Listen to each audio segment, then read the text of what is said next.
प्रिय दर्शकों, आप सभी का स्वागत है हमारे इस YouTube चैनल पर। दर्शकों, हमें ग्रहों की ताकत को मानना ही पड़ेगा, ये बात निश्चित है। चाहे फिर हम एस्ट्रोलॉजी पर विश्वास करें या ना करें, इससे कोई फर्क नहीं पड़ता। इसीलिए दर्शकों, जब भी ब्रह्मांड के अंदर ग्रहों की परिस्थितियां बदलती हैं, हम मानव पर भी उसका पूरा असर देखने को जरूर मिलता है और उसी तरह की परिस्थितियों का निर्माण हमारे सामने होता है और हम विवश होते हैं उन परिस्थितियों के अनुसार अपने कार्य को व्यवस्थित करने के लिए। समय अच्छा होता है, सब कुछ आसानी से होता चला जाता है। समय खराब होता है, हर काम में बाधाएं उत्पन्न होती हुई नजर आती है। दर्शकों, अगर उदाहरण के साथ आप लोगों के सामने रखूं तो अमेरिका के राष्ट्रपति के लिए मैंने कहा था कि कोई ना कोई सेल्फ गोल वो जरूर करेंगे और जिसकी वजह से उनकी पद प्रतिष्ठा को नुकसान भी पहुंचेगा और हो सकता है अमेरिका के इतिहास के वो ऐसे राष्ट्रपति बने जो अपना कार्यकाल पूरा ना कर पाए। ये भी मैंने आप लोगों को कहा था। कोरोना को लेकर के हर अपडेट मैंने आपको दिया था और ये भी कहा था कि किस समय से हमें थोड़े से केसेस बढ़ना शुरू होते हुए महसूस होंगे। 15 सितंबर के बाद वो होगा, लेकिन हमें 15 अगस्त से लेकर 15 सितंबर तक सावधानी भी जरूर रखनी है। अगर सावधानी जितनी रखेंगे, ये केसेस के बढ़ने की रफ्तार उतनी ही कम होगी। 15 सितंबर अभी आने वाला है, लेकिन उससे पहले ही आपको महाराष्ट्र के अंदर आहट सुनाई दे गई होगी।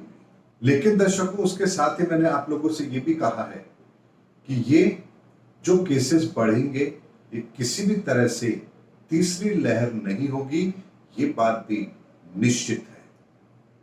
लेकिन जब ग्रहों का प्रभाव आता है तो उस तरह की परिस्थितियों का निर्माण आवश्यक होता है। अगर मैं आपसे ये कहूं बारिश होगी, तो इसका मतलब है आसमान से पानी गिरेगा, इसमें तो कोई संदेह नहीं है।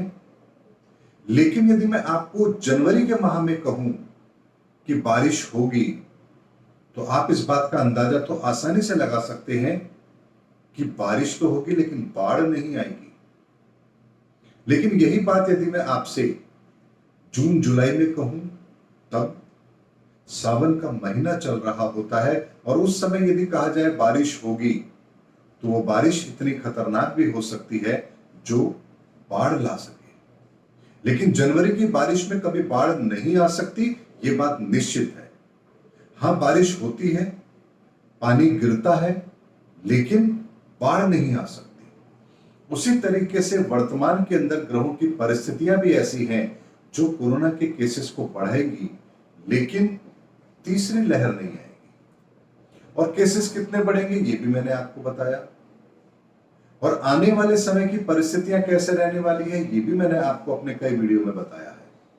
लेकिन आज इस वीडियो को बनाने का मकसद मेरा एकमात्र सिर्फ इतना सा है कि वर्तमान समय जो हम देख रहे हैं, इसके अंदर भी एस्ट्रोलॉजी को हमें एक साइंस के रूप में लेने की जरूरत है, इसे अंधविश्वास के रूप में लेने की जरूरत नहीं है।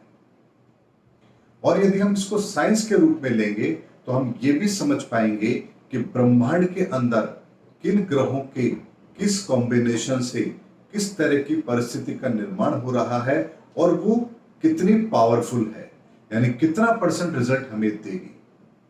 दर्शकों, ये जो केसेस बढ़ेंगे, ये बृहस्पति के नीच होने के कारण से बढ़ेंगे। लेकिन एक चीज को समझना है, जितना नजदीक बृहस्पति और शनि आएंगे, ये भयानकता उतनी ही ज्यादा होगी। लेकिन इस बार शनि और बृहस्पति के समान राशि में आने पर उनके मध्य में डिग्री का अंतर काफी रहेगा, जो अपने आप में यह समझाने के लिए पर्याप्त है कि यह हमें कितना डैमेज देगा।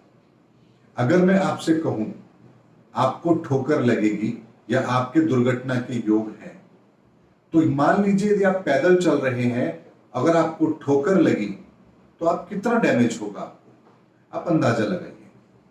लेकिन वहीं पर आप पहाड़ी की चोटी पर खड़े हैं और तब यदि आपको ठोकर लगे तो आप अंदाजा लगाइए कि आपको डैमेज कितना बड़ा हो सकता है। यानी वस्तु काल परिस्थिति को भी ध्यान में रखा जाना चाहिए किसी भी घटनाक्रम को देखते समय।